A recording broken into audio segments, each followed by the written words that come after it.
क्या नाम है आपका? मुन्ना कुमार। मुन्ना कुमार, क्या दिक्कत है मुन्ना जी आपको? कमर में दर्द है। कितना दिन से? मानिए ना 1.5-2 साल से है। 1.5-2 साल से। कहीं कहीं इलाज भी हुआ है? ऐसा ही कहीं कहीं दिखाते कहीं हैं कहीं दिखाते हैं लेकिन ठीक नहीं हुआ है। लेकिन ठीक नहीं हुआ। फाइनली पहुंचे हैं मेरे पास। हाँ जी हाँ जी। ढीला कीजिए, आप रहने दीजिए इसको। हाँ बस नॉर्मल रखिए, नॉर्मल नॉर्मल नॉर्मल रखना, नॉर्मल कीजिए, नॉर्मल। हाँ एकदम नॉर्मल, एकदम ढीला। हाँ एकदम नॉर्मल रखना है, लूज लूज लूज। आपका घर कहाँ है?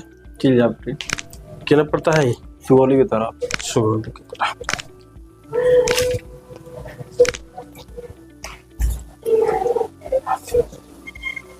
देखिए इनका एक पैर कितना छोटा हो गया, ये दर्द के ही कारण से इनका एक पैर जो है, देखिए देख रहे हैं। अशरफ जी थोड़ा सा फोकस कीजिएगा इसको। लेफ्ट वाला जो पैर है आपका बहुत छोटा हो चुका है और राइट वाला पैर थोड़ा सा बड़ा। इसको नॉर्मल नॉर्मल कीजिए, नॉर्मल नॉर्मल। सांस लीजिए,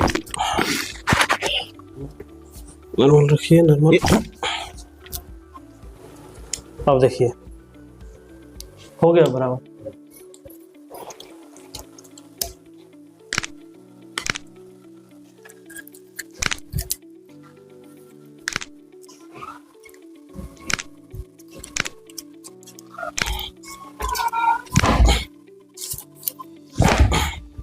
अब थोड़ा सा टहल के देखिए तो कैसा दर्द लग रहा है। कैसा, इधर घूम के कैसा लग, कितना आराम लग रहा है? है ना? कितना कितना परसेंट? 50%, 25%? पहले थोड़ा सा है, थोड़ा सा है 25%। चलिए ठीक। फर्स्ट बार मतलब 25% आपको आराम मिला। कैसा लग रहा है? ठीक है। और लग रहा है पूरा ठीक हो जाएंगे? चलिए बहुत बढ़िया। पहले ऐसा करना वो दर्द हो रहा है, अच्छा अभी? अभी ठीक है।